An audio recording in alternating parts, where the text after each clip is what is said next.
Para entender más sobre este tema, vamos a dialogar con el profesor Bruno Tondini, analista internacional. Bruno, buen día, ¿cómo estás? Carolina te saluda.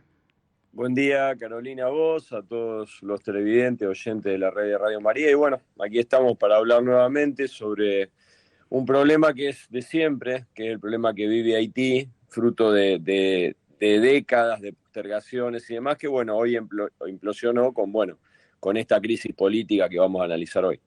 Parece que la ola de violencia en ese país es muy grande, ¿no? Y de ahí la raíz de la renuncia. Sí, sin duda, hay que recordar un poco desde dónde viene este primer ministro Ariel Henry, ¿sí? Él se hizo cargo en el 2021, ¿sí? Poco tiempo después del asesinato del presidente Jovenel Moise y con algunos problemas después de eso porque se le han irrogado incluso ciertas vinculaciones con con lo que había pasado, ¿sí? Ujú. Ahora...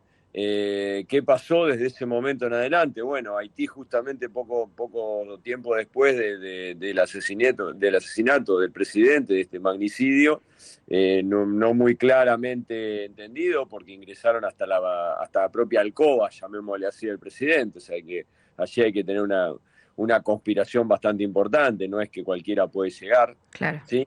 Y además tuvieron un terremoto de 7,2 en la escala de Richter, que fue también bastante complejo y afectó profundamente a todo el país pocos días después de lo ocurrido. Ujú. Entonces, en ese contexto llegó Ariel Henry, aprobado, digamos, por un grupo de ministros.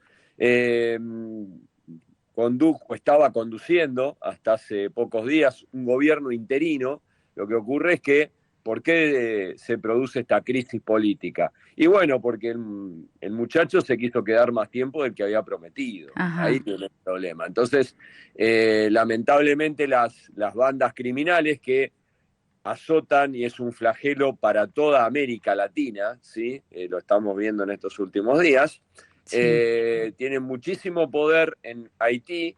Después vamos a hablar de por qué tienen tanto poder, pero en definitiva lo que hicieron fue tomar la calle desde principio de febrero, ¿sí? Tomaron la calle, tomaron los aeropuertos, digamos, atacaron 9 comisarías, o sea, ¿con qué objetivo? Con el objetivo, en definitiva, de lo que nosotros llamaríamos en la década del 70 un golpe de Estado. Claro. Bueno, obviamente que Henry, que había pedido ayuda internacional, primero a Kenia, incluso con un grupo de policías para controlar esto y demás, había viajado a Puerto Rico, que era otro de los aliados tangenciales que tenía esa clase dirigente, vínculos personales que él tenía, y desde allí renuncia, ¿sí? Ujú. Como para poner un poco de paño frío.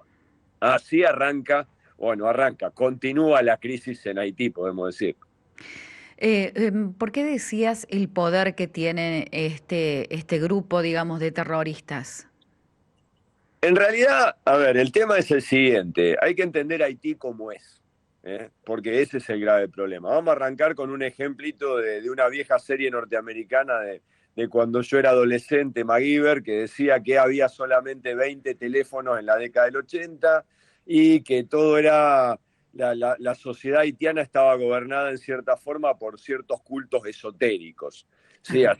así tomé conocimiento por primera vez lo que era Haití. Después de estudiarlo, empecé a entender que había ciertas élites oligárquicas, digamos, y ¿qué pasaba? Obviamente esas élites necesitan seguridad, porque en un país con tremendas desigualdades sociales, generadas fundamentalmente, y eso lo desafío a los televidentes que se metan en el Google Maps y vean la isla justamente donde está Haití y donde está República Dominicana, y ustedes de arriba, posándose bien desde arriba, Sí. van a ver que el sector de Haití es totalmente árido, no tiene nada de verde. En cambio, la parte de Dominicana, más allá de Cancún y demás, que es conocida por muchos de los turistas argentinos, sí, está toda en verde. O sea, la forestación que se hizo en los momentos, digamos, de inmigración, de un lado de la isla no se hizo del otro. Entonces, ¿qué pasa? Eso genera una profunda pobreza porque no hay recursos para alimentación ni nada por el estilo. Entonces, bueno, eso genera tremendas desigualdades, ¿sí? ¿Y qué pasa? Esas élites, llamémosle así, de poder, necesitan custodia. Durante 20 años, los primeros 20 años de este siglo, estos grupos armados se dedicaban solamente a la defensa de estos poderes o de estos poderosos.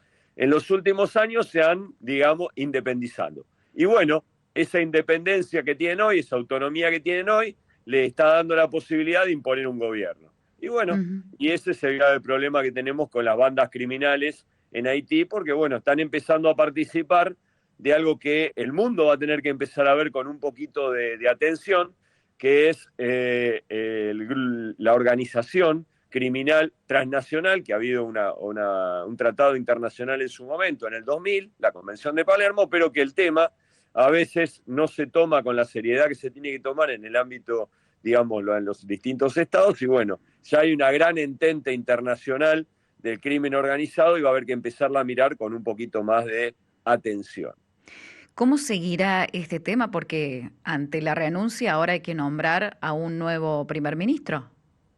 Sí, Estados Unidos, Anthony Blinken, incluso hace 2 días, en una reunión con los principales líderes de allí, del Caribe, del CARICOM, en realidad una reunión de urgencia del CARICOM, Sí. lo que señaló fue, bueno, hay que generar la reunión de un grupo de notables, en eso, llamémosle así, los líderes de las bandas criminales están de acuerdo, ¿sí? Y bueno, tratar de generar un grupo de notables que pueda generar una transición para, de esa manera, bueno, avanzar sobre la situación, digamos, que de desgobierno. Hay que recordar que hay una crisis humanitaria muy grande en Haití, ¿sí? Incluso la Argentina ha destacado en su momento los cascos blancos, llamémosle así, ¿sí? Como para que, bueno, ayuden un poco a una crisis donde hay alrededor de, se señala en el ámbito internacional, esto por el responsable del Programa Mundial de Alimentos de Naciones Unidas, de 1.400.000 haitianos al borde de la inadmisión, ¿sí? Ujú.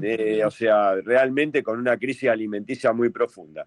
Y como componente se suma por allí un líder de la zona, muy conocido en estos últimos tiempos por nosotros, que es Nayib Bukele, que se ofreció a resolver el problema. Con la ayuda internacional, él soluciona, además del problema de Haití, el tema de alimentario y demás, de las bandas criminales, ¿sí? Imponiendo un poco su propio modelo, ¿sí? Pero bueno, pidió asistencia económica como para poder llevar adelante esa situación. Así que bueno, tenemos una nueva situación, no se la ve con gran, digamos, no recién toma ahora importancia a nivel global por todo esto, porque bueno, en definitiva es un gobierno, o sea, queda en la anarquía, un Estado cercano a los Estados Unidos y por eso aparece esta cuestión, pero es un nuevo polvorín que siempre estuvo, como decimos siempre, pero que bueno, a veces es poco referenciado en la prensa internacional. Ya para finalizar, y en un minuto te pido, Bruno, si hay alguna relación, salvando las diferencias, cuando hablamos de crimen organizado se nos viene a la mente lo que está sucediendo en Rosario, ¿no?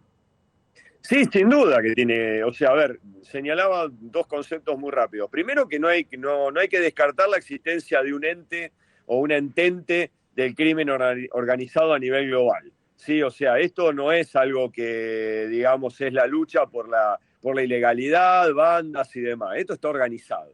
Acá hay algo detrás, un poder oscuro que va más allá de las películas de ciencia ficción de James Bond, que muchas veces plantean las problemáticas a nivel internacional y ya hace algunos años puso de nuevo el tema en tapete. Hay que recordar que fue el primer argumento de la primera película, el satánico Doctor No, pero bueno, algo no es tanto ciencia ficción.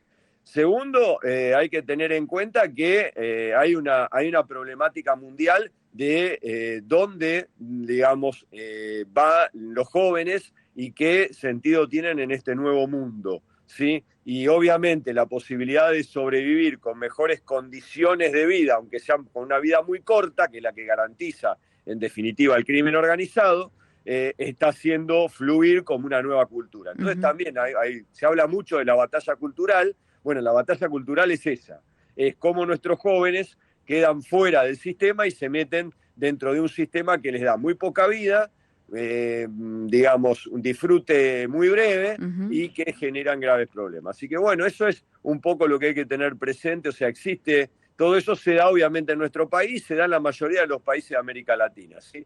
Por eso los gobiernos de la región tienen que ponerse, vuelvo a decirlo como siempre, los pantalones largos y asumir las responsabilidades que les corresponden en todos los ámbitos, sean educacionales, alimentarios, y también de seguridad, como para llevar adelante una política que vaya en contra de este crimen organizado. Bruno, muchísimas gracias. Nos reencontramos, se nos acabó el tiempo. Nos reencontramos el miércoles que viene. Bueno, muchísimas gracias a vos y el Santo Padre lo señaló en la homilía del domingo, así que a tener en cuenta también lo que el Santo Padre dijo sobre este tema, que digamos señalaba esto de la reconciliación y también la búsqueda de la paz en Haití. Así que un fuerte abrazo a todos y bueno, será hasta el miércoles próximo si Dios quiere. Muchas gracias.